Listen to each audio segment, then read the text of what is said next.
Hello hello hello, आप सभी लोगों को अविनाश मिश्रा का बहुत बहुत नमस्कार। स्वागत है जी आप सभी लोगों का हमारे आज के इस क्लास में। आज के इस क्लास में भाई आज का क्लास जो है बहुत इंपॉर्टेंट है, बहुत ज्यादा मजा आएगा इस क्लास में और बहुत सारी जानकारी आपको मिलेंगी।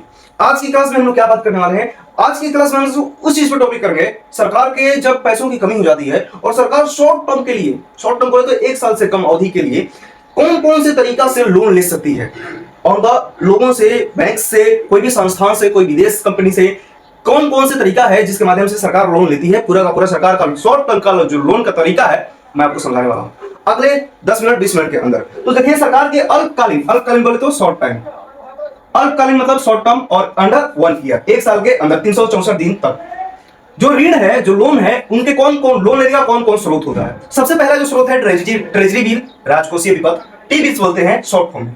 एक होता है कैश मैनेजमेंट बिल, सीएमबी, नगद प्रबंधन विपत्र। उसके बाद में वेज एंड मींस एडवांसेस, पदोपाय अधीन। आराम से सुना भाई, तीनों जो है सरकार इससे शॉर्ट टर्म के लिए लोगों से ऋण लेती है। इन तीनों के माध्यम से सरकार शॉर्ट टर्म लोन लेती है। सबसे पहले बात करते हैं ट्रेजरी बिल। ट्रेजरी बिल क्या होता है? यह जो सरकार है, सबसे पहले यह सेंट्रल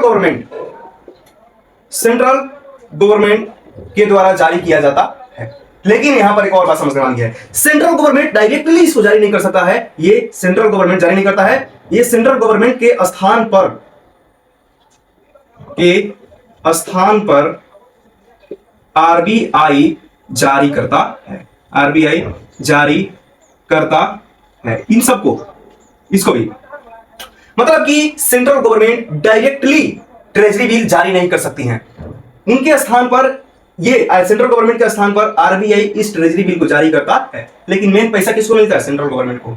मुखौटा कौन है? आरबीआई है। पहले बताओ टी बिल होता क्या है? टी बिल्स एक ऐसा पेपर होता है जिसके माध्यम से सरकार लोगों से कहती है कि ये पेपर मैं बेच रहा हूं, जो इच्छा जाहिर करे। ये मान लो कि 50,000 का पेपर है। कितने का पेपर है? 50,000 का पेपर है। और इस 50,000 के ट्रेजरी बिल का ये जो पेपर है, इसको सरकार कहती है कि मैं बेच रहा हूं इस ट्रेजरी बिल के पेपर को। जो इच्छा जाहिर करता है इस 50,000 रुपए दीजिए और ये ट्रेजरी बिल का पेपर ले जाइए। तो सरकार को इससे क्या मिल रहा है? 50,000 रुपए। क्या बेच रही है? एक पेपर, छोटा सा एक पेपर। तो क्या डायरेक्ट इसको सरकार जारी कर सकती है? गवर्नमेंट, सेंट्रल गवर्नमेंट नहीं, यह आरबीआई द्वारा जारी किया जाता है। सबसे पहली बात, क्या सर आरबीआई सिर्फ सेंट्रल गवर्नमेंट का ही जारी करेगा commercial paper? Yes. State government can not issue the T bills. State government जारी नहीं कर सकती है। आगे चलते हैं। सर ठीक है, यह कितने रुपए का एक ट्रेजरी बिल होता है? यह दोस्तों 25,000 रुपए, 25,000 इकाई दहाई सैकड़ा हजार 10,000 लाख हो गया। चलो, इकाई दहाई सैकड़ा हजार 10,000, 25,000 रुपए एवं उसके गुणांक में होता है। मतलब 25,000, 50,000, 75,000, 1 लाख, 1,25,000, 1,50,000, ऐसे 25,000 एवं उसके गुणांक में होता है।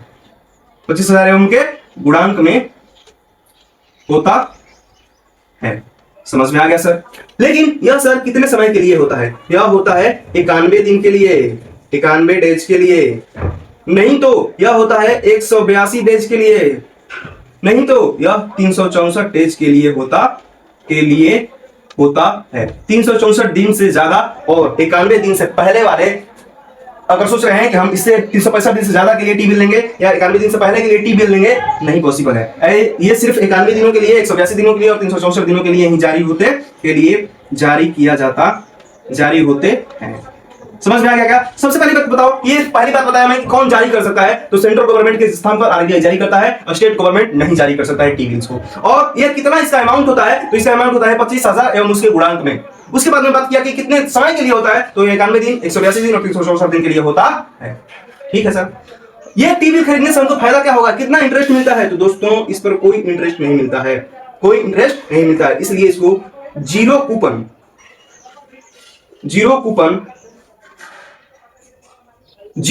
सिक्योरिटी कहा जाता है। जीरो कूपन सिक्योरिटी किसको कहते हैं दोस्तों? जीरो कूपन सिक्योरिटी मतलब ऐसा सिक्योरिटी, कूपन जो यहां पर वर्ड आ रहा है, कूपन वर्ड, इस कूपन वर्ड का मतलब होता है, इंटरेस्ट, मतलब ब्याज। इंटरेस्ट मतलब क्या है? जीरो है क्या? इंटरेस्ट। कूपन क्या है? जीरो। सिक्योरिटी मतलब कि टी बिल्स में आपको कोई इंटरेस्ट नहीं मिलता है, इसलिए टी बिल्स को जीरो कूपन सिक्योरिटी कहा जाता है। क्या होता है कूपन मतलब? इंटरेस्ट, ब्याज। तो सर फायदा क्या है फिर? खरीदने वाले क्यों खरीदे इसको? बात करते हैं सबसे पहले कि ये कौन जारी करता है, तो सेंट्रल गवर्नमेंट के स्थान पर आरबीआई जारी करता है। खरीदता कौन है? खरीदता हूं मैं, कोई इंडिविजुअल, मैं हो गया, आप हो गए, कोई एनआरआई वो खरीदता है, कोई फॉरेन इंस्टीट्यूशनल इन्वेस्टर खरीदते हैं, कोई बैंक खरीदता है, कोई एनबीएफसी खरीदते हैं। इस टी बिल्स को कौन जारी करता है? सेंट्रल गवर्नमेंट के स्थान पे आरबीआई जारी करता है, स्टेट गवर्नमेंट जारी नहीं कर सकते हैं। ठीक है सर। तो ये जो खरीदने वाले लोग हैं, मान लीजिए कि मैं ये टी बिल्स खरीदता हूं सरकार का, तो मुझे फायदा क्या होगा? आराम से सुनो, इस पर कोई इंटरेस्ट देगा नहीं सरकार, तो फायदा क्या हो रहा है? यह जो दोस्तों है, यह अंकित मूल्य के, यह जो टी बिल्स है अंकित मूल्य से डिस्काउंट पर जारी होते हैं एवं अंकित मूल्य पर वापस होते हैं। अंकित मूल्य पर वापस होते। क्या मतलब हुआ इस बात का? अगर ये टी बिल्स जो है 50,000 रुपए का है, 50,000 रुपए का, ये अगर ये टी बिल्स है, तो इसके जो ऊपर फेस चेहरे पर लिखा रहेगा 50,000 रुपए, इसको बोलते हैं हम लोग अंकित मूल्य, फेस प्राइस। क्या बोलते हैं उसको? Face price. टी बिल्स के चेहरे के ऊपर जितना प्राइस लिखा रहता है उसको टी बिल्स का फेस प्राइस या अंकित मूल्य कहते हैं।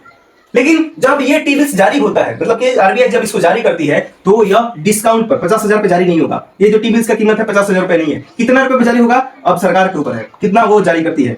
ये होता है मान लीजिए कि 40,000 रुपए पे, 40,000 रुपए पर इसका फेस प्राइस कितना था? 50,000 रुपए, और ये जारी कितने पर हुआ? 40 लाख रुपए, मतलब कि 10,000 का तो डिस्काउंट मिल गया मेरे भाई। वही बताया हूं, यह अंकित मूल्य के डिस्काउंट पर जारी होते हैं। समझ में आ गया? मतलब कि ये आरबीआई इतने 40,000 रुपए में इस टी बिल को बेच दी। खरीदने वाला तो मान लीजिए कि एक विदेश का आदमी है, जॉन। ये जॉन इसको खरीदता है 40,000 रुपए में। ठीक है, कौन बेचा है? आरबीआई या सेंट्रल गवर्नमेंट के स्थान पे आरबीआई बेचती है। बेचा कौन? शेयर कौन किया? ये आरबीआई। भाई कौन किया? ये जॉन किया भाई, 40,000 रुपए।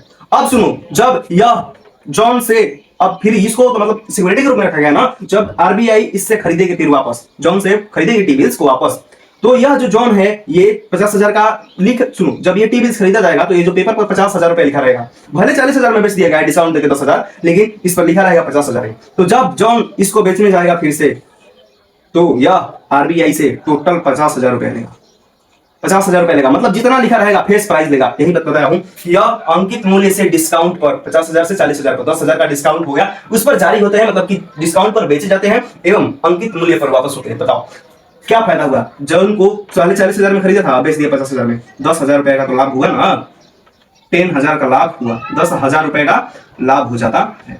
कहीं 10,000 रुपए अगर एक साल में इतने दिनों में वो खरीद कमा लेता है तो, लेकिन इस पर कोई इंटरेस्ट नहीं मिलता है, कोई ब्याज नहीं हुआ इस पैसे का। पैसा जॉन दिया इसको आरबीआई को, तो इसका मतलब यह नहीं कि उसको ब्याज मिलेगा, नहीं, उसको इसी रूप में मिल जाता है कि डिस्काउंट के रूप में बेच देता है, खरीद लेता है और डिस्काउंट पर उसको, मतलब कि उस अंकित मूल्य पर उसको फिर बेच देता है। ऐसा फायदा होता है 10,000 रुपए का। तो ये था पूरा का पूरा ट्रेजरी बिल के बारे में। एक बार फिर से रिकॉर्ड करते हैं, सेंट्रल गवर्नमेंट के स्थान पर आरबीआई जो है मतलब जारी करता है, स्टेट गवर्नमेंट जारी नहीं कर सकता है। 25,000 एवं उसके गुणांक में होते हैं कितने टाइम के लिए? 91 दिन, 182 दिन, 364 दिन के लिए।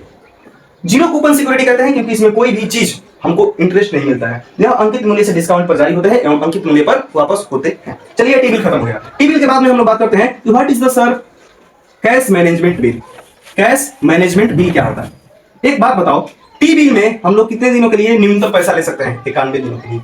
कितने दिनों के लिए? 91 दिनों के लिए न्यूनतम पैसा ले सकते हैं। लेकिन सरकार को 91 दिन से पहले ही पैसा चाहिए, मतलब कि 91 दिनों से कम अवधि के लिए पैसा चाहिए सरकार को।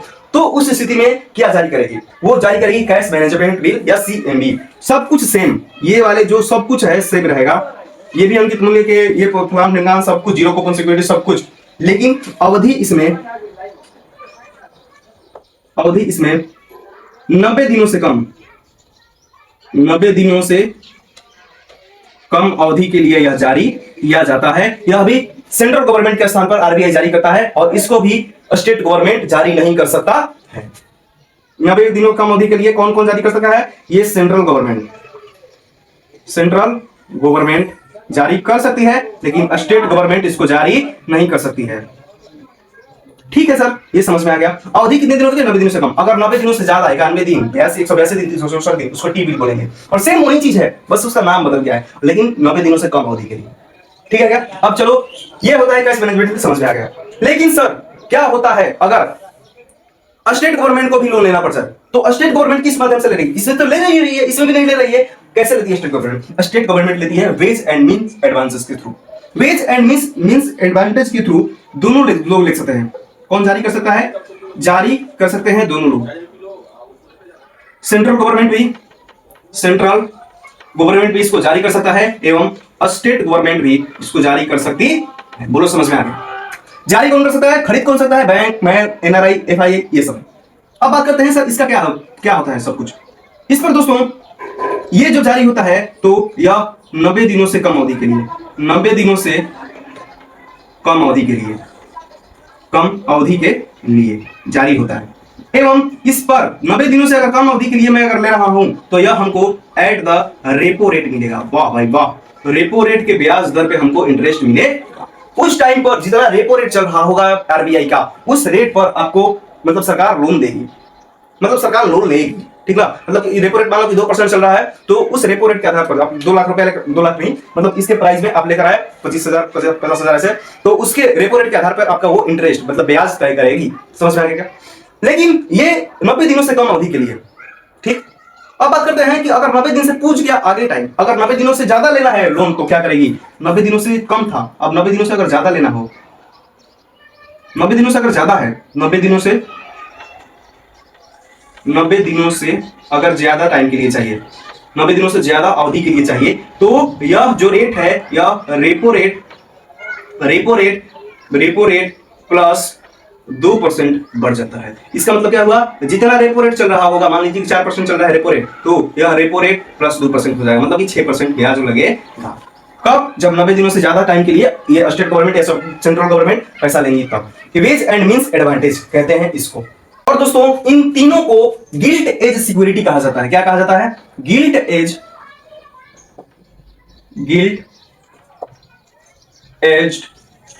सिक्योरिटी कहा जाता है। क्या होता है गिल्ट एज सिक्योरिटी का मतलब? आराम से सुनना। गिल्ट एज सिक्योरिटी उस सारी चीजों को कहा जाता है जो अधिक से अधिक सुरक्षित हो। क्या हो? सुरक्षित हो, अत्यधिक सुरक्षित हो दोस्तों। अब दोस्तों बताओ, इसको सेंट्रल गवर्नमेंट जारी कर रहा है, तो अब यह इससे ज्यादा सुरक्षित चीज क्या हो सकती है? ये हाईली सिक्योर होते हैं, इसलिए इनको गिल्ट एज सिक्योरिटी कहा जाता है। पहली बात, सुरक्षित ज्यादा होने चाहिए। दूसरी बात, और ये अत्यधिक तरल होते हैं। तरल मतलब लिक्विडिटी, मतलब इनको कभी भी कहीं भी बेचा जा सकता है, तो उसे कैश हम लोगों को मिल जाएगा, इसलिए इनको गिल्ट एज सिक्योरिटी कहा जाता है। क्यों कहा जाता है? क्योंकि ये सारे तीनों जो है, टीबीएस, सीएमई और वेज एंड मींस एडवांटेज, ये तीनों को अगर हम मार्केट में बेच रहे हैं किसी को, तो हमको तुरंत मिल जाएगा पैसा। ठीक ना? इसलिए मतलब अधिक लिक्विडिटी इसका ज्यादा होता है, तरल होते हैं, और ये सरकार द्वारा जारी होते हैं, तो इसमें सुरक्षा का कोई बात ही नहीं है, हाई सिक्योर होता है, इसलिए इन तीनों को गिल्ट एज सिक्योरिटी कहा जाता है। तो हम लोग आज की क्लास में पढ़े हैं सरकार के अल्पकालिक ऋणों के स्रोत, कैसे कैसे शॉर्ट टाइम के लिए सरकार लोन लेती है। एक होता है टी-बिल्स के माध्यम से, एक सीएमबी, और एक वेज एंड मींस एडवांसेस के थ्रू। सरकार जो सेंट्रल गवर्नमेंट है इसके माध्यम से, मतलब टी-बिल्स के माध्यम से और सीएमबी के माध्यम से शॉर्ट टर्म लोन ले सकती है, और उसके माध्यम से भी ले सकती है। अगर सिर्फ 90 दिनों के 91 दिन, 82 दिन, 364 दिन के लिए सरकार को लोन लेना रहेगा, तो वह आरबीआई से टी-बिल्स जारी करवाएगी। और जीरो कूपन कोड कहते हैं क्योंकि इसमें कोई इंटरेस्ट नहीं देती है सरकार, और यह अंकित मूल्य से डिस्काउंट पर जारी होता है एवं अंकित मूल्य पर वापस होता है। यह था पूरा प्रकार टी-बिल्स का।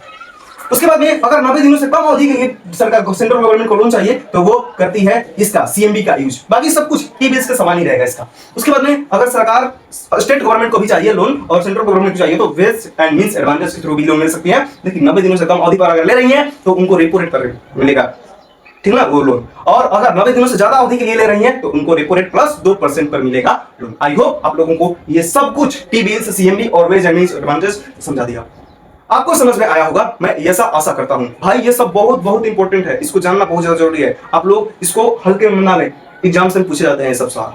और कॉन्सेप्चुअल क्लैरिटी क्यों होता है, कैसे होता है, कितना होता है, सब कुछ बता दिया। अगर वीडियो पसंद आया हो तो एक बार कमेंट करके जाइए कि सब कुछ क्लियर हो गया है। चलिए मिलते हैं नेक्स्ट वीडियो में। Thank you so much, have a nice day and God bless you.